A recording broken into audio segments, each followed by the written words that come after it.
Let me tell you exactly what you're going to leave this video knowing today.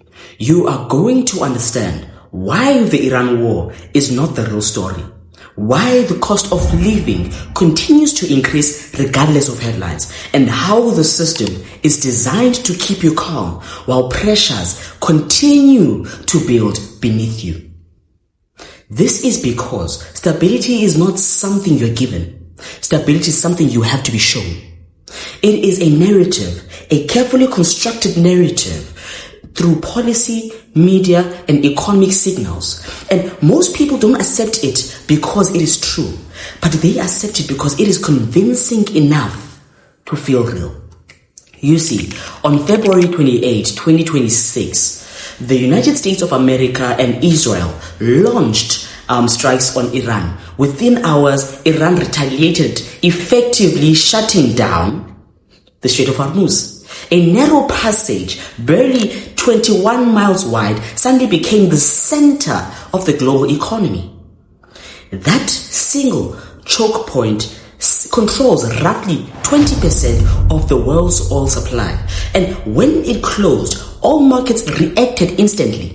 By March 16, Brent crude had surged to $116 per barrel, and the global energy systems began absorbing the shock. But here is what matters. The war did not create instability, it revealed it. Because a truly stable system does not depend on a single point of failure. A stable system does not collapse when one route is disrupted. So, what you are seeing is not chaos. What you are seeing is the structure of the system itself. The Strait of Hormuz is not just geography. It is a systematic vulnerability designed into the global economy. A pressure point that, when triggered, transmits shocks across the entire and every sector. Energy prices increase, transport costs increase, supply chains tighten, and eventually that pressure reaches you and me. Not as a headline, but as a cost. A higher fuel price, a more expensive basket of food, a slower financial life. At the same time, you will still hear something that is so interesting. You will hear that the global growth remains stable. You will hear that inflation is under control. You will hear that markets are resilient. These are not lies. They are signals. Signals designed to maintain confidence. Because as long as the numbers appear to be stable, the system is perceived to be stable. Even if your personal reality tells you something completely different, this is where the illusion lives. There is always a gap between what is reported and what is experienced. That gap is what I call the silent ledger. It records the pressure that statistics cannot capture. The cost of living, the stress, the gradual tightening of everyday life. And that gap, it is not accidental. It is engineered. Policymakers understand that perception drives stability. So if people believe the system is working, they behave as if the system is working. And that belief becomes more important than reality itself. But this is not new. This system has been building for decades. If you trace it back, you find that foundations were laid long before 2026, long before the war, long before this moment of exposure. You can go back to 1953, when global power structures around oil, currency, and geopolitical control were formalized. From that point forward, stability was not just maintained, it was managed. It was engineered. It was engineered through debt expansion, monetary policy, and energy control. The system created the appearance of continuous growth. But beneath that growth, it was accumulating risks. Risks that were not removed, but only delayed. And delaying risk does not eliminate it. It compounds it. It increases the cost of maintaining the illusion until eventually the system reaches the point where maintaining the illusion of stability becomes more expensive than facing instability itself. That is what we are experiencing now. And this is where the concept of war premium becomes important. Because war is not just conflict. It is pricing. It is a mechanism that redistributes cost through the system. When oil moves from $70 to over $100, the difference is not just a number. It is an invisible tax to you and me. A transfer of wealth from consumers to producers, from the middle class to the upper layers of the system. Energy becomes more expensive. Transport becomes more expensive. Production becomes more expensive. And those costs don't disappear. They move through logistics, through supply chains, and through economies until they reach households. But now let's bring this into South Africa, right? On the 1st of April 2026, the country announced a historic milestone, over 2.01 trillion rand in tax revenue collected. A 8.4% increase in a year described as economically sluggish. On paper, that looks like stability, that looks like success, but at the same time, unemployment remains above 30%. Households are under pressure. The cost of living continues to increase. So there is a direct contradiction here. If the state is collecting more money than ever, why are citizens experiencing more pressure than ever? This is the illusion at national level. Strong numbers do not guarantee strong realities. It doesn't. At the same time, government introduced a temporary fuel relief, a 3 rand per litre reduction, designed to soften the expected increase of over 5 rand. The policy cost the state billions and guaranteed for only 1 month.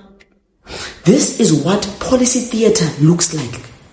It provides immediate relief, visible action, and political credit, but it does not solve the underlying problem. It delays it. It masks it. It maintains the appearance of control. And while this is happening, the system underneath continues to adjust. Because fuel is not just a consumer expense.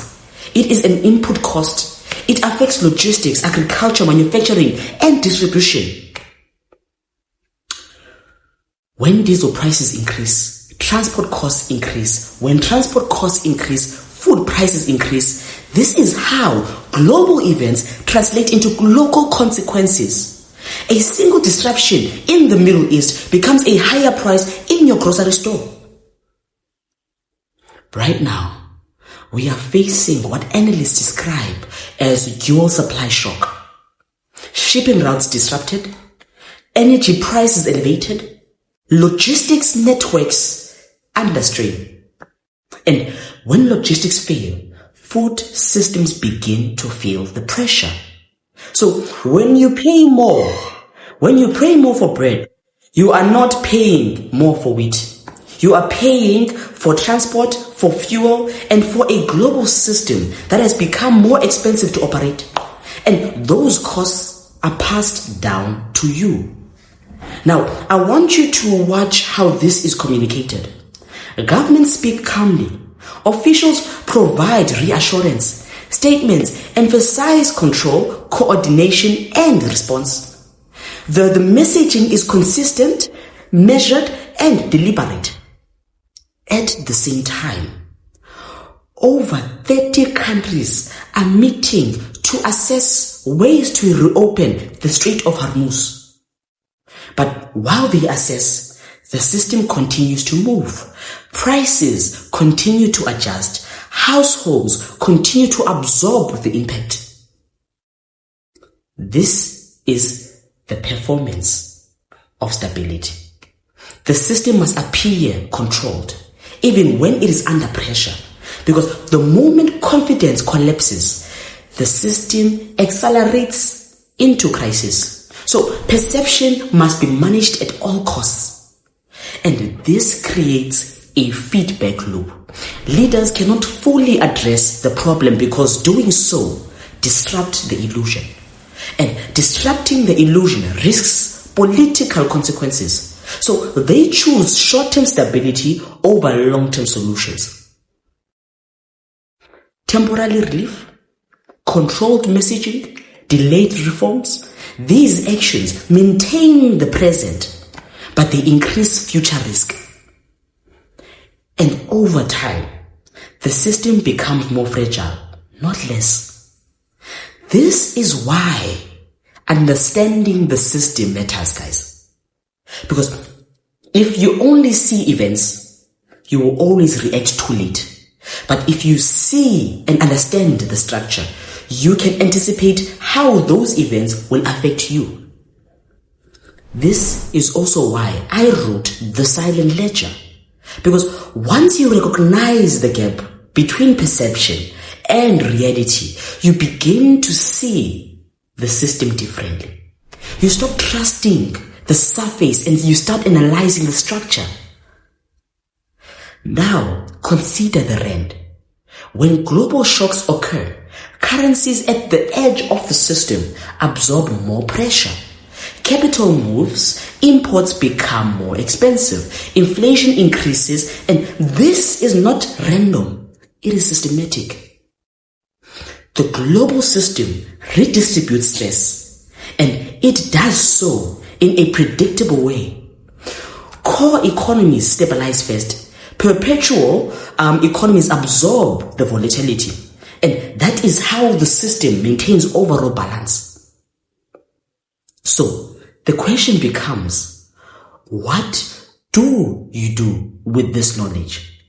Because understanding the system is not about fear. It's about positioning. It is about moving from reaction to awareness. You stop thinking only in terms of prices and you start thinking in terms of structures. You ask what drives costs, what creates pressure, what mechanisms are at work beneath the surface. Because if you remain at the level of headlines, you will always be behind. But if you understand the architecture, you begin to see where things are going before they even arrive. So let's be clear. The system is not broken. It is functioning exactly as it was designed to maintain perception, to manage stability, and to distribute pressure in a controlled way to households. The Iran war is not the problem. It is the trigger. The real issue is the structure that made the shock possible and the system that continues to transmit its effects through every level of the economy. So here is my final point. You have a choice. You can continue to accept the story, or you can start questioning the structure, because the future will not belong to those who believe stability is given. It will belong to those who understand how it is created. And this is what I even talk about in my book, in my first chapter of the Silent Ledger, which is the illusion of stability, how policy shapes perception. Do not forget to like and subscribe, and see you next time.